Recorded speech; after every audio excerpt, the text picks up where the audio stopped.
Hey everybody, it's Kyle. A couple of days ago, I mentioned Canute. We were talking, and he said something to me that kind of got my attention. And he said, "I want to hear what you think of this." He was in a presentation, and a guy said that conflict opens the door to intimacy, and I thought that was pretty interesting.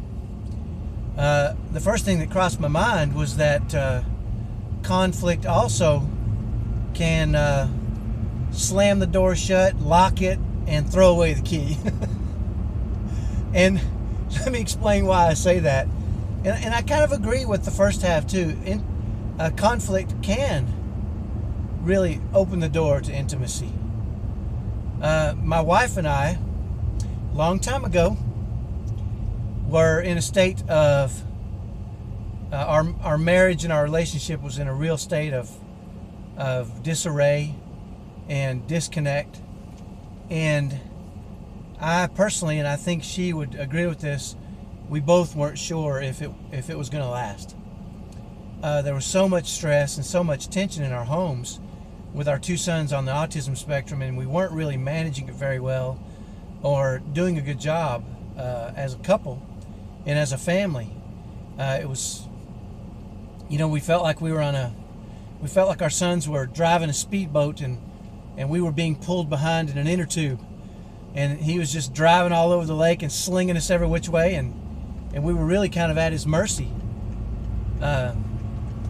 He was running our family. Our two sons on the spectrum were absolutely running our family, and what had happened is it caused my wife and I to have a lot of conflict between the two of us. Now, that conflict at that time was slamming the door to intimacy and locking it and trying to throw away the key.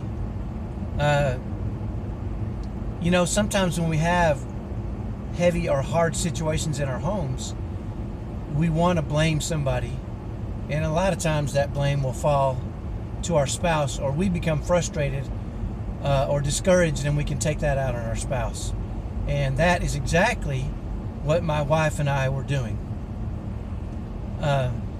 Until we had a tipping point, and those of you that watch my videos know that story. If you don't, ask me and I'll repost it for you. But we came to a tipping point where we decided that if our family was going to survive, she and I were going to have to become a better team. And we decided together that we were going to work together and have a very specific plan that we followed on a daily and weekly basis. And as we implemented that plan, and as we started to lower the stress and the tension in our homes, and really start to bring back a little happiness, the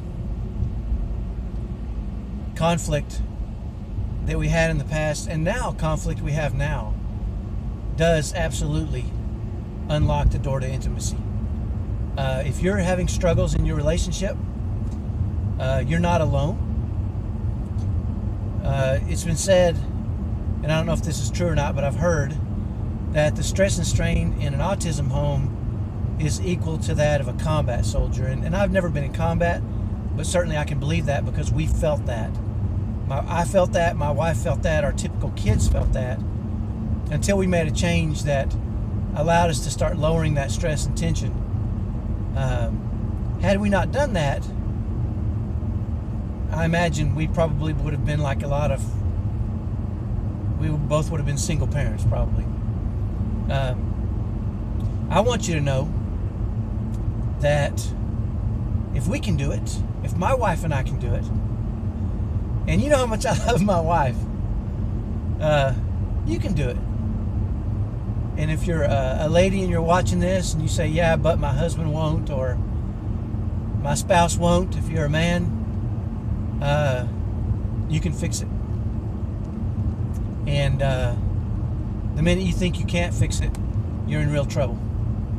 The other thing that I want to real quickly caution you about is, if you manage these things separately and stress and struggle separately, a lot of times you'll come out the other end and realize you don't have a lot in common.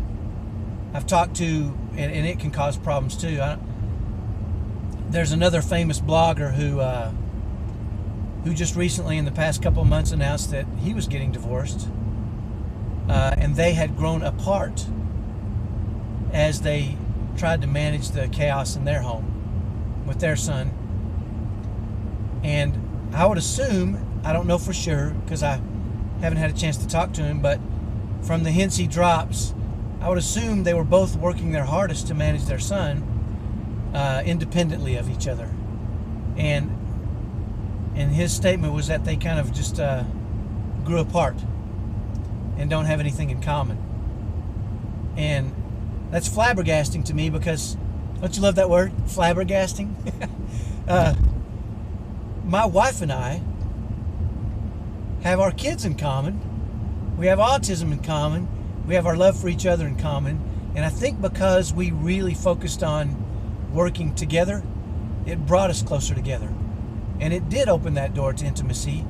And now we have what I consider to be in the top 1% of happy marriages. So I challenge you. I do a lot of challenging, don't I? It's important for your kids and for your relationship and for your happiness that you work hard to make those things work. I know it's hard. Marriage is the hardest thing in the world, I believe. But you can do it. Talk to your spouse. Talk about working together. Develop a daily, weekly plan, and act on that plan together. Become a team. It's helpful for your kids when you're a team. They'll try to use you against each other, but if you're a team, they can't, and you can really bring back a lot of the happiness and joy that should be in your home, and the happiness and joy you deserve, and your kids deserve, and your spouse deserves. So have a great day. Hopefully that's helpful. We'll talk to you next time. Bye-bye.